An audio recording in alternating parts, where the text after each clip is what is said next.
Several years ago, when a young businessman from Columbus bought the abandoned Eerie farmstead outside Marietta, Ohio, the real estate agent mentioned something peculiar about the basement. She pointed to a wall of weathered bricks that seemed oddly out of place in the stone foundation and said that section had been sealed off since the 1930s. Previous owners never bothered opening it up.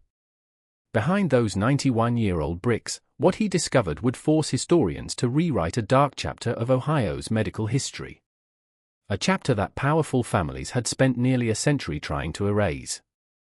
The truth about Dr. Amos Fletcher's underground hospital during the cholera epidemic of 1832 was far more horrifying than anyone could have imagined. Before we continue with the story of what was found in that sealed basement, if America's darkest medical secrets fascinate you, hit that subscribe button and let me know in the comments what state you're listening from. In every corner of our nation, stories like this exist, waiting to be uncovered. With the simple desire to expand a root cellar, the discovery that would shake Marietta's historical foundation began. More than just oppressive heat was brought to the rolling hills of southeastern Ohio in the summer of 1832. From New Orleans, the dreaded Blue Death, cholera, had crept up the Ohio River, leaving a trail of corpses in cities like Cincinnati and Portsmouth. By July, the disease had reached Washington County, and the small settlement of Marietta, barely 40 years old and home to fewer than 2,000 souls, found itself in the grip of mortal terror. That fateful summer, Dr. Amos Fletcher arrived in Marietta with impeccable credentials from the University of Pennsylvania Medical School and letters of recommendation from physicians in Philadelphia. A tall, angular man with penetrating gray eyes and prematurely white hair, in a frontier town where most doctors were little more than barber surgeons or traveling patent medicine salesmen, Fletcher carried himself with the authority of Eastern medical training. In 1798, when Ohio was still the Northwest Territory, the Holo family had settled their 100-acre farm 3 miles northeast of Marietta. Using local limestone and timber from his land, Thomas O'Leary, a veteran of the Revolutionary War, had built the farmhouse with his own hands. By 1832, Thomas had been dead for 5 years, leaving the property to his son, Marcus, a quiet man of 32 who farmed wheat and raised cattle with his wife Sarah and their 3 young children. Marcus Holloway was not a man of medicine, but he possessed something Dr. Fletcher desperately needed. A large, cool, isolated basement with stone walls that could be easily cleaned and multiple rooms that could house patients away from the prying eyes of Marietta's increasingly panicked population. In late July, when Fletcher approached Marcus with a proposal to establish a private isolation hospital for cholera patients whose families could afford specialized care, Marcus saw an opportunity to earn desperately needed cash during lean farming years. The arrangement seemed straightforward enough. Fletcher would pay Marcus $50 per month, more money than the farm generated in 3 months, to use the basement as a treatment facility for affluent patients from Marietta and surrounding settlements. Ideal conditions for isolating the sick would be provided by the basement's natural coolness and separation from the main house, while Fletcher administered the latest medical treatments. About housing diseased patients beneath their home, Sarah Holloway expressed some reservations, but Marcus reminded her of their mounting debts and the promise of financial security. In early August, Fletcher moved his medical equipment into the hallway basement, transforming the largest room into what he called his treatment chamber. The basement's original storage rooms became patient quarters, each fitted with a simple bed, wash basin, and chamber pot. Throughout the space, Fletcher installed oil lamps and brought in wooden tables for his instruments and medicines.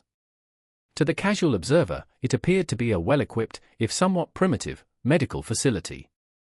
What the Holloway family didn't know was that Dr. Amos Fletcher had been quietly dismissed from his position at Pennsylvania Hospital 6 months earlier for irregular practices and experimental procedures not sanctioned by the medical board. Down increasingly dark paths, Fletcher's obsession with finding a cure for cholera had led him, including unauthorized experiments on charity patients who had died under his care. With sealed letters and hushed conversations in university corridors, his departure from Philadelphia had been arranged quietly. On August 15, 1832, the first patients arrived at the O'Leary farm. His 22-year-old daughter, Elizabeth, who had begun showing the telltale signs of cholera, violent stomach cramps, explosive diarrhea, and the bluish tinge to the skin that gave the disease its terrifying nickname, was brought by Jacob Whitman, a prosperous grain merchant. Fletcher assured Whitman that Elizabeth would receive the finest care available west of Philadelphia.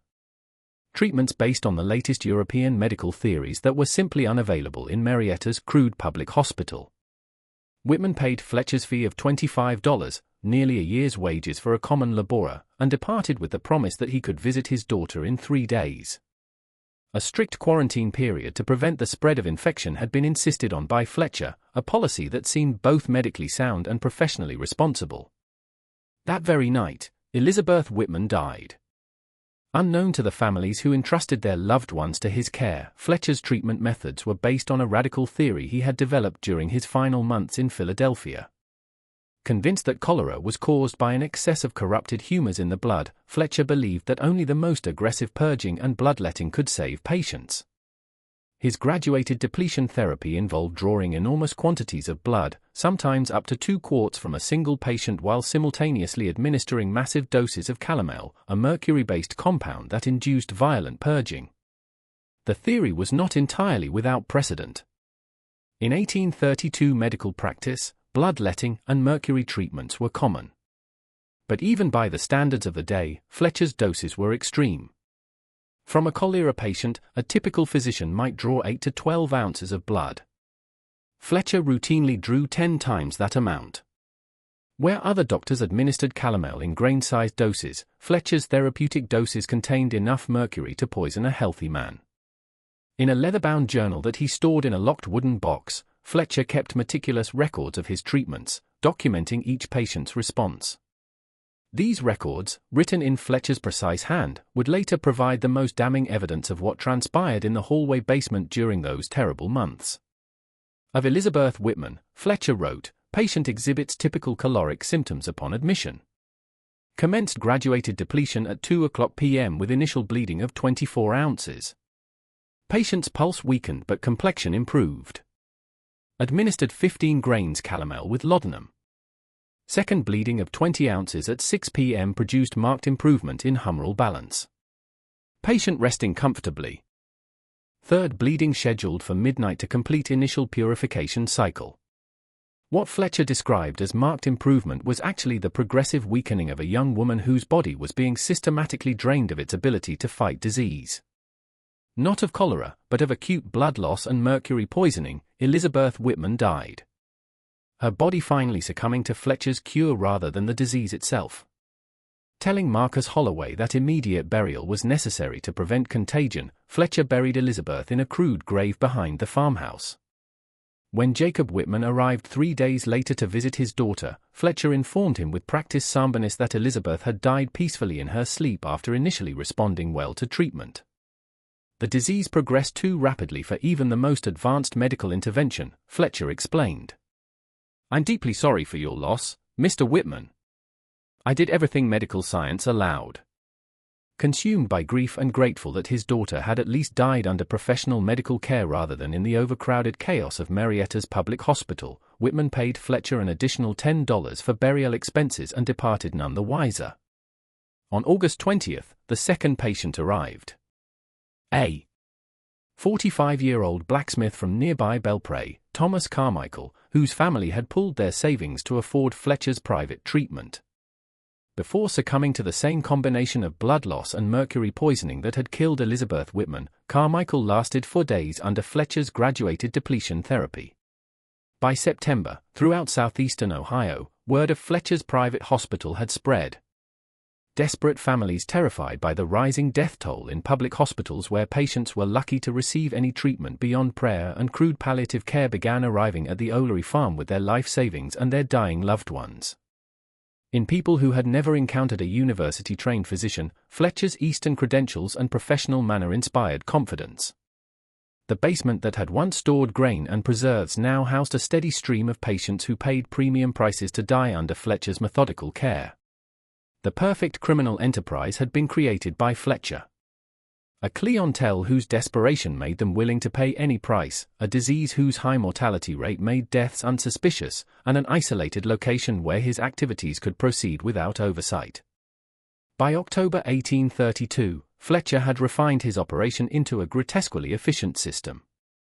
Through a separate entrance he had Marcus install, new patients were brought to the basement, ostensibly to maintain quarantine protocols, but actually to limit witnesses to his activities. Based on families' perceived wealth, Fletcher charged different rates. $25 for merchants and professionals, $15 for skilled craftsmen, $10 for farmers with modest holdings. Fletcher had also begun charging additional fees for specialized treatments and experimental therapies that he claimed were based on the latest European medical advances. Often paying these supplemental charges without question, families desperate to save their loved ones trusted that a university-trained physician knew best how to combat the dreaded cholera. Initially grateful for the steady income Fletcher provided, the Holloway family began to notice disturbing patterns. Despite Fletcher's assurances that his advanced treatments produce superior results, every single patient brought to their basement eventually died.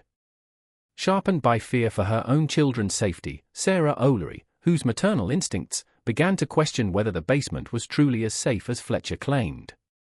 "It don't seem natural," Sarah confided to her husband one evening in late October as they listened to the weak moaning of Fletcher's latest patient drifting up through the floorboards. "All them fancy treatments, all that book learning, and still every soul dies down there. Even old Doc Hartwell in town saves 1 out of every 3 or 4. With the practical fatalism of a farmer who had watched livestock die despite his best efforts, Marcus dismissed his wife's concerns. "Rich folks get sick same as poor folks," he told her. "Maybe they just wait too long before bringing them out here thinking their money will buy them a miracle." What Marcus and Sarah didn't know was that through even more sinister means, Fletcher had begun supplementing his income. After each patient died, Fletcher performed what he called post-mortem examinations to advance his understanding of cholera's effects on the human body. In reality, these examinations were crude dissections during which Fletcher removed organs and tissue samples that he preserved in alcohol and sold to medical schools in Cincinnati and Columbus. In American medical education, the illegal trade in human anatomical specimens was a poorly kept secret. For fresh specimens, medical schools desperate for cadavers to train their students often paid handsomely, few questions asked. Fletcher's cholera victims, already isolated from their families and buried quickly to prevent contagion, provided perfect raw material for this gruesome commerce.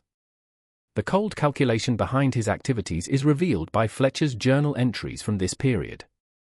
Patient HRIS expired at 3:20 a.m. Following completion of depletion cycle. Immediate post-mortem examination yielded excellent specimens. Liver showing advanced caloric deterioration. Kidney specimen suitable for preservation. Heart muscle displaying typical post-mortem changes. Total value of specimens estimated at $12. Net profit from Hendrick's case, $37 after burial and preservation expenses. The characteristics of a charnel house disguised as a medical facility began to be taken on by the basement. In one of the smaller rooms, Fletcher installed a large wooden table where he conducted his examinations along with an array of surgical instruments and glass jars filled with preserving alcohol. His growing collection of anatomical specimens awaiting shipment to medical schools was made into perfect storage by the limestone walls, naturally cool and easy to clean. In November 1832, when 2 events occurred almost simultaneously that would expose the true nature of his basement hospital, Fletcher's carefully constructed enterprise began to unravel. The first was the arrival of Martha Cunningham, the 16-year-old daughter of Reverend Isaiah Cunningham, pastor of Marietta's First Presbyterian Church. While caring for the sick in the church's charity hospital, Martha had contracted cholera, and Reverend Cunningham, despite his modest preacher's salary, had borrowed heavily to afford Fletcher's private treatment for his only child. Unlike Fletcher's previous patients, Martha arrived at the Holloway basement in the very early stages of cholera when the disease was most treatable with rest, clear fluids, and basic supportive care. She was young, strong, and otherwise healthy. Exactly the type of patient who might survive even Fletcher's brutal treatment regimen long enough for someone to witness what was actually happening in the basement. From Columbus, where he had been attending a medical conference on cholera treatment, the second critical event was the unexpected early return of Dr. Benjamin Hartwell. Dr. Hartwell, Marietta's only other trained physician, had been curious about the reportedly excellent results Fletcher was achieving with his private patients. Professional courtesy and genuine medical interest prompted Hartwell to visit the Holloway farm on November 12 to discuss treatment methods with his colleague. For the rest of his life, what Dr. Hartwell discovered in the O'Leary basement that cold November morning would haunt him. Around 10 a.m., Hartwell arrived at the farm expecting to find Fletcher conducting rounds or perhaps consulting with the O'Leary family about quarantine procedures. Instead, he found the basement entrance unlocked and descended the stone steps to investigate. For a man trained in legitimate medical practice, the sight that greeted him in Fletcher's treatment chamber defied comprehension. Martha Cunningham lay unconscious on Fletcher's treatment table, her skin waxy and pale from massive blood loss. Beside the table sat two large basins filled with blood, and Fletcher was in the process of preparing a syringe filled with what Hartwell recognized as a lethal dose of calomel. In the corner of the room, glass jars containing human organs floated in alcohol like grotesque museum specimens. "Fletcher," Hartwell called out, his voice echoing in the stone chamber. "What in God's name are you doing to this child?" Fletcher spun around, his blood-stained apron and wild expression making him look more like a butcher than a physician. For a moment, the two men stared at each other across the unconscious form of Martha Cunningham, the full horror of Fletcher's activities hanging between them like a poison cloud. "Dr. Hartwell," Fletcher said finally, his voice steady despite the circumstances. "I wasn't expecting you. Miss Cunningham is responding remarkably well to graduated depletion therapy. I was just preparing to administer the final dose of mercurial purification." Rushing to Martha's side, checking her pulse and examining her pupils, Hartwell said, "This girl is dying of blood loss, not cholera. How much blood have you drawn from her?" With clinical detachment, Fletcher consulted his journal. 42 ounces over the past 18 hours with an additional 16 ounces scheduled for this morning's treatment. The humoral balance is nearly achieved. 42 ounces. In disbelief, Hartwell's voice rose. "That's nearly 3 quarts. You bled this child almost to death." Throughout the farmhouse above, what followed was a heated argument that could be heard. Citing European medical theories and his own clinical observations, Fletcher defended his methods with increasing desperation. Appalled by what he was witnessing, Hartwell demanded that Fletcher cease treatment immediately and allow him to examine the other patients. When Hartwell discovered that Martha Cunningham was Fletcher's only living patient, the argument ended abruptly. The other beds in the basement were empty, their occupants having died under Fletcher's care and been buried in the growing cemetery behind the farmhouse. "Where are your other patients?" Hartwell demanded. With chilling matter-of-factness, Fletcher's response was delivered. "Unfortunately, they succumbed to the advanced stages of cholera infection before my treatments could take effect. The disease is particularly virulent this season." Immediately, Hartwell's medical training told him that something was terribly wrong. Even during the worst cholera outbreaks, mortality rates rarely exceeded 60% with proper care. The finest treatment available was claimed to be provided by Fletcher. Yet his mortality rate appeared to be 100%. For everyone involved, Dr. Hartwell's discovery of Fletcher's activities created an impossible situation. Hartwell faced a moral and professional obligation to expose Fletcher's deadly practices, but doing so would implicate the Holloway family, who had provided the facility, and potentially destroy the reputations of the families who had paid for Fletcher's services. In the small, tight-knit community of Washington County, scandal could destroy lives as surely as disease.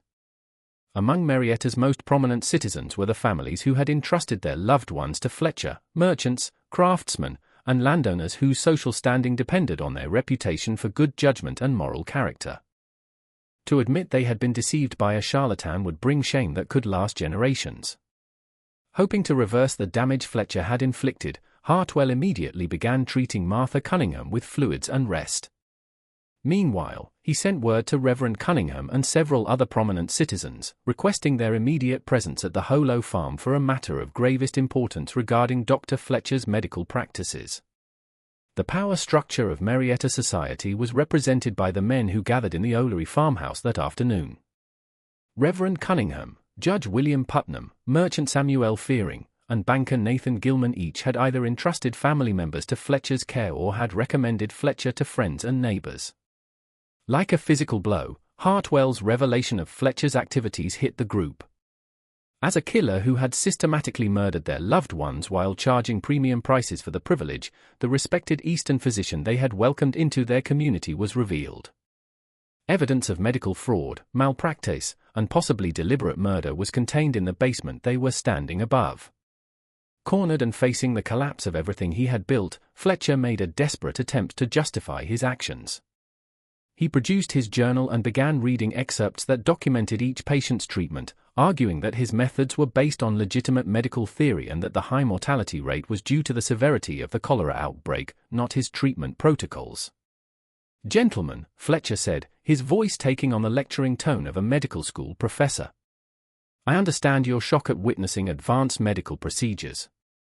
What appears extreme to untrained eyes is actually the application of the most current European medical science. Every treatment I administered was designed to save life, not take it." Judge Putnam, whose own nephew had died under Fletcher's care just 2 weeks earlier, was having none of Fletcher's explanations.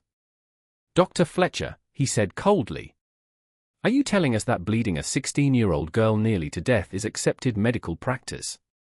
"In cases of severe humoral imbalance, yes," Fletcher replied without hesitation. "The corruption must be drawn from the body before healing can begin. Miss Cunningham's survival will prove the effectiveness of my methods." But Martha Cunningham did not survive. Despite Hartwell's efforts to reverse the damage, she died that evening. Her young body too weakened by Fletcher's treatments to recover. Her death in the presence of witnesses finally provided the irrefutable proof that Fletcher's methods were not medicine, but murder. The death of Martha Cunningham in front of multiple witnesses transformed Fletcher from a respected physician into an obvious killer. But the group of men gathered at the Holloway farmhouse faced a terrible dilemma. How to deal with Fletcher without destroying themselves and their community in the process. The full scope of Fletcher's activities would be exposed by a public trial, revealing that Marietta's leading citizens had been systematically deceived and their loved ones murdered. Far beyond Washington County, the scandal would reach, potentially destroying the carefully cultivated reputation of Marietta as a civilized, well-governed community. Property values would plummet, businesses would fail, and families would be ruined by association with Fletcher's crimes. Despite his personal anguish over his nephew's death, Judge Putnam recognized the broader implications of Fletcher's exposure. "If this becomes public," he told the group grimly, "it will destroy not just our reputations, but our entire community, who will do business with merchants who couldn't recognize a charlatan, who will trust a judge who recommended a killer to his neighbors." Grief-stricken over his daughter's death, but mindful of his congregation's welfare, Reverend Cunningham agreed that some form of private justice might be preferable to public exposure. "The families who lost loved ones deserve to know the truth," he said, "but they also deserve to live with dignity in this community.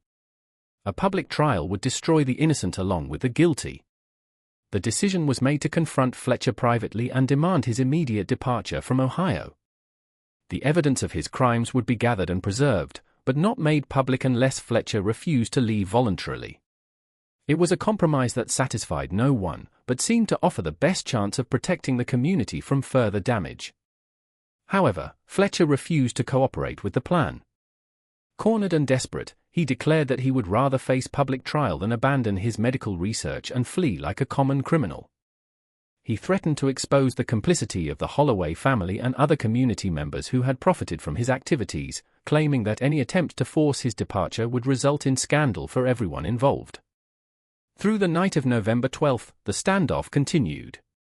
With Fletcher barricaded in the basement while the community leaders debated their options in the farmhouse above, Marcus Holloway, terrified that his family would be destroyed by association with Fletcher's crimes, begged the group to find a solution that would protect innocent people from the consequences of Fletcher's actions.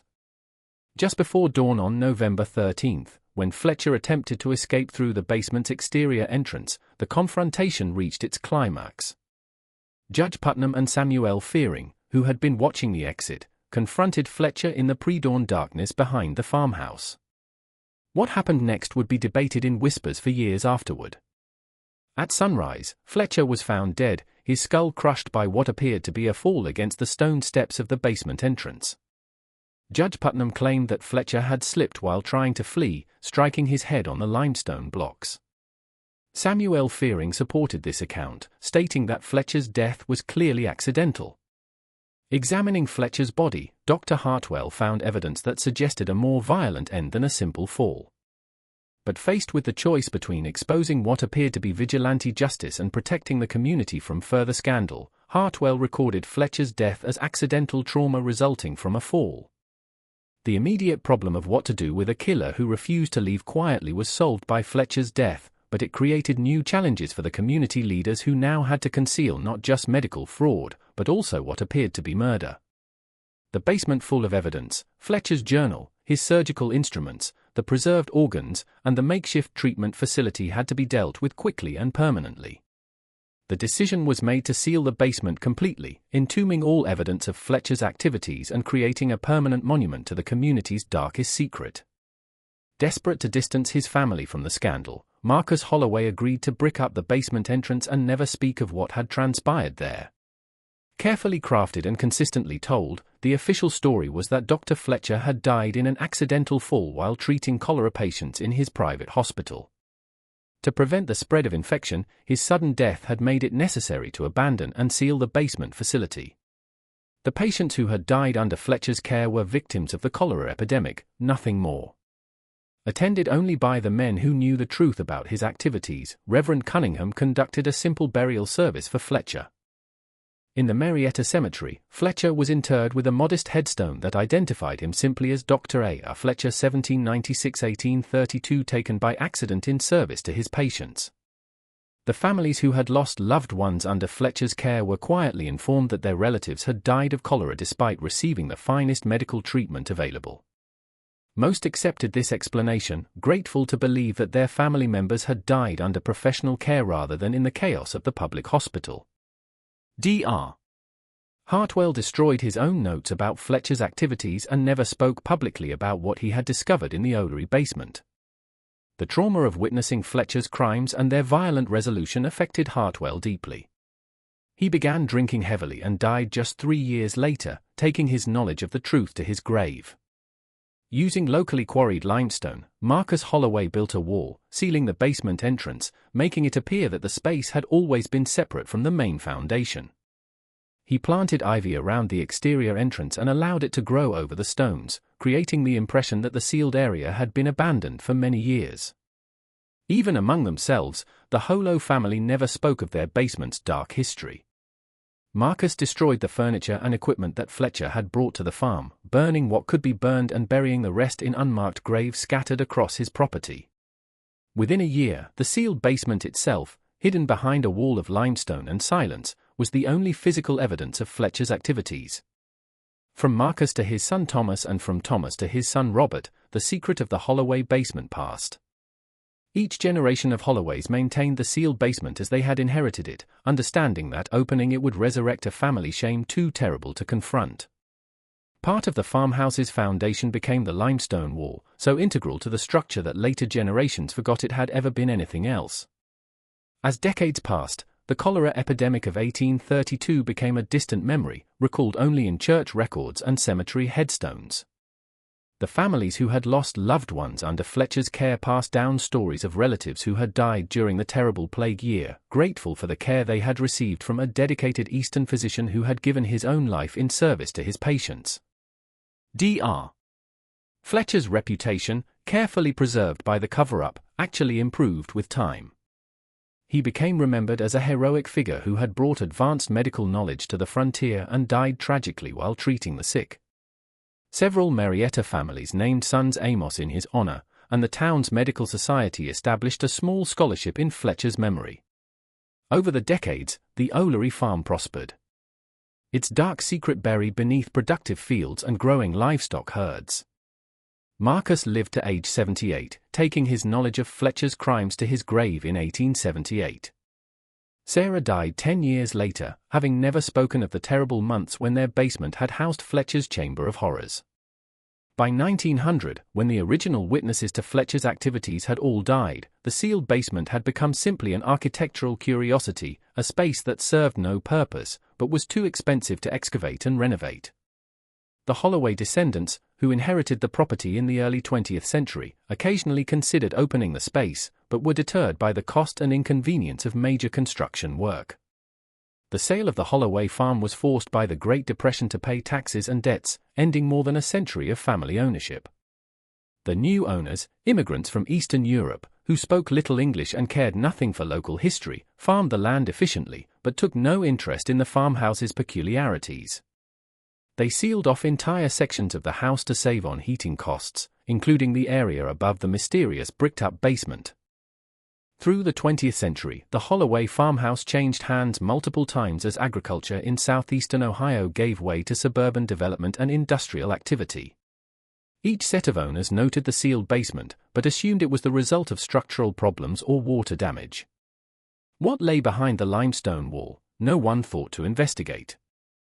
When a young businessman from Columbus purchased the abandoned Olery farmstead several years ago, he intended to renovate the 19th-century farmhouse as a weekend retreat. The property's isolation and historical character appealed to him, and the price was reasonable for a house that needed extensive renovation work. He hired local contractors to update the electrical and plumbing systems, work that required access to the basement for utility installations. When the contractors encountered the bricked-up section, they initially assumed it was a failed renovation project from decades past. However, building codes and insurance requirements demanded that they verify the structural integrity of the sealed space before proceeding with major electrical work.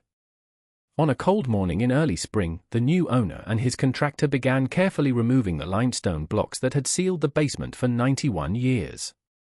The mortar had hardened like concrete over the decades, requiring power tools and considerable effort to break through the barrier that Marcus Holloway had erected in November 1832. The first indication that something was seriously wrong came from the smell, a musty organic odor that suggested decades of stagnant air and possibly biological decay. As more stones were removed, the contractors began to see evidence of the space beyond. Wooden furniture, metal objects, and what appeared to be glass containers reflecting their flashlight beams. When the opening was finally large enough to admit a person, the new owner descended into Fletcher's preserved chamber of horrors with a flashlight, becoming the first human being to enter the space since November 1832. What he found there would shake the foundations of local historical understanding. In the center of the main room, Fletcher's treatment table still stood. Its wooden surface stained dark with what appeared to be dried blood. The surgical instruments Fletcher had used lay scattered across smaller tables, their metal surfaces corroded, but still recognizable as medical tools from the early 19th century. Glass jars that had once contained preserving alcohol lined wooden shelves, their contents long since evaporated, but leaving residue that would prove significant. Most dramatically, Fletcher's leather-bound journal lay open on a wooden desk, its pages yellowed and brittle, but still legible after nearly 2 centuries. The precise handwriting that documented Fletcher's systematic murder of his patients provided an immediately recognizable record of medical crimes that had been hidden for almost a century. The owner, recognizing the historical significance of his discovery, immediately contacted local historical authorities and archaeological experts. Within days, the sealed basement became the focus of intense investigation as historians and medical experts worked to piece together the story of what had transpired there during the cholera epidemic of 1832. Evidence that exceeded even the darkest suspicions about 19th-century medical practice was revealed by the investigation of Fletcher's basement laboratory. Conclusive proof that Fletcher had systematically killed his patients through deliberate medical malpractice was provided by analysis of the preserved materials, confirming the accounts recorded in his journal. High enough to kill a healthy adult within hours, testing of residue found in Fletcher's medicine bottles revealed mercury concentrations. Of multiple individuals, blood stains on Fletcher's equipment showed evidence, suggesting that the basement had been used to treat far more patients than the journal documented. Most disturbing, examination of the area behind the farmhouse revealed evidence of at least 12 human burials, indicating that Fletcher's victim count exceeded even his own careful records. The historical investigation that followed the basement's discovery transformed understanding of medical practice in early Ohio and raised serious questions about how Fletcher's crimes had been concealed for so long. Examination of church records, death certificates, and family documents from the 1830s revealed patterns that should have raised suspicions at the time, but apparently didn't or were deliberately ignored.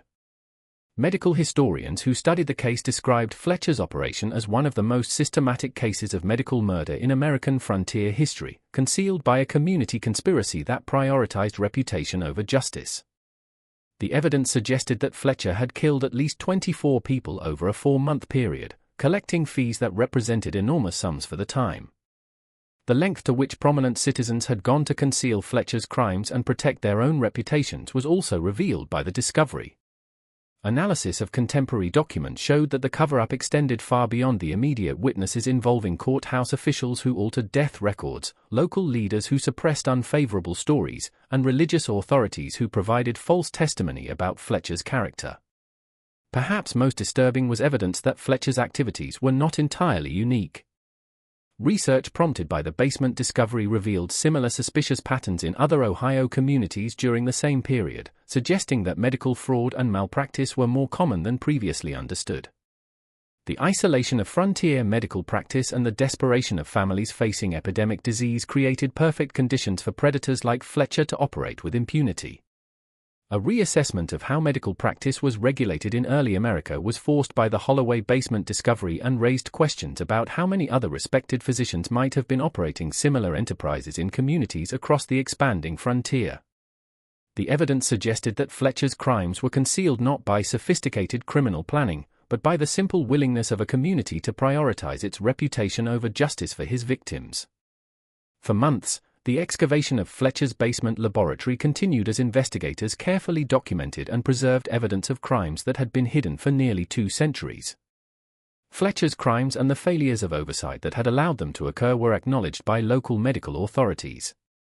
While historical societies worked to honor those who had died under his care, the investigation also revealed the human cost of the community's decision to conceal Fletcher's activities rather than seek justice through legal channels. Not only by a criminal physician, but by their own community leaders who had prioritized reputation management over truth and accountability, families who had trusted Fletcher with their loved ones had been deceived. Analysis of remains found behind the farmhouse confirmed the identities of several victims whose families had been told they died of natural causes. The revelation that these deaths were actually murders came as a shock to descendants who had carried family stories of loss during the cholera epidemic, never suspecting that their ancestors had been victims of deliberate crimes. The Holo family descendants, scattered across the country over the generation since the farm's sale, expressed mixed feelings about the discovery. Some were horrified to learn that their family property had been the site of such terrible crimes, while others felt vindicated that a long-held family secret had finally been exposed. Several family members reported that they had grown up with vague stories about something bad that had happened in the basement, but no one had preserved specific knowledge of Fletcher's activities. The investigation also raised troubling questions about medical practice and oversight. While systems had improved dramatically since Fletcher's time, medical historians noted that isolated practice settings and vulnerable patient populations still created opportunities for abuse that might not be detected for years or decades. The farmhouse where Fletcher conducted his terrible experiments has become a subject of intense historical interest. Exactly as it was found, Fletcher's basement laboratory was preserved, providing researchers with a stark reminder of how inadequate regulation and community denial enabled systematic abuse of vulnerable people. As a primary source for understanding medical fraud in the antebellum period, the leather-bound journal that documented Fletcher's crimes has been preserved. Evidence for studies of medical ethics and the history of physician misconduct was provided by Fletcher's surgical instruments and preserved specimens. Historical preservation over personal renovation was chosen by the property owner who uncovered this dark chapter of medical history. More important than modern convenience was deemed the significance of Fletcher's basement as evidence of systematic medical crime. Similar examinations at other historical medical sites across Ohio and neighboring states were led to by the investigation sparked by the basement discovery. Researchers identified several other locations where suspicious patterns of patient deaths during the 1830s cholera epidemic suggested possible medical fraud or malpractice. While none yielded evidence as dramatic as Fletcher's basement laboratory, the discoveries prompted a broader reassessment of medical practice regulation in early America. The families of Fletcher's victims, identified through genealogical research and analysis of remains, worked to establish memorials that emphasize the importance of transparency and accountability in medical practice. values that were tragically absent during Fletcher's reign of terror in the hallway basement. After the discovery of his crimes, Dr. Fletcher's grave in Marietta Cemetery became a subject of controversy. Some descendants of his victims petitioned for his removal from the section reserved for honored community members, arguing that a murderer should not rest among those he had deceived. Others maintained that moving the grave would accomplish nothing and that Fletcher's headstone served as a reminder of how easily communities could be deceived by those who exploited professional authority. During its peak months, the cholera epidemic of 1832, which provided Fletcher with the perfect cover for his crimes, killed thousands of people across Ohio. Historical records suggest that Fletcher was responsible for a tiny fraction of those deaths.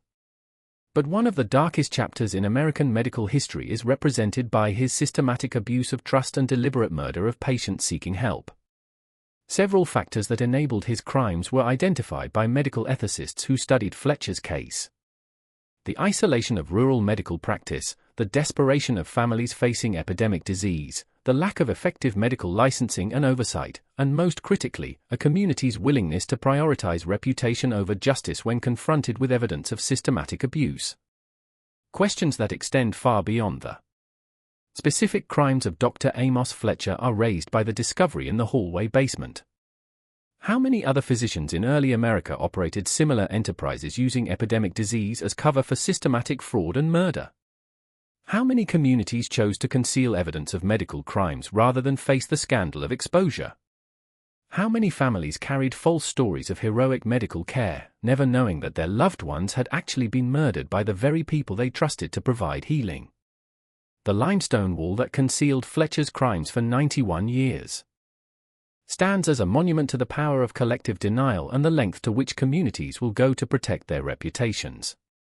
But it also demonstrates the persistence of truth and the inevitable consequences of trying to bury evidence of systematic abuse rather than confronting it honestly. A chilling reminder that the most dangerous predators are often those who operate behind facades of respectability and professional authority is provided by Fletcher's journal with its meticulous documentation of medical murder disguised as treatment. Not in spite of his credentials, but because of them, his victims trusted him, making their betrayal even more profound, and his crimes even more inexcusable. A reminder where researchers and the public can learn about the importance of oversight, transparency, and accountability in healthcare now serves as the basement that once housed Fletcher's Chamber of Horrors.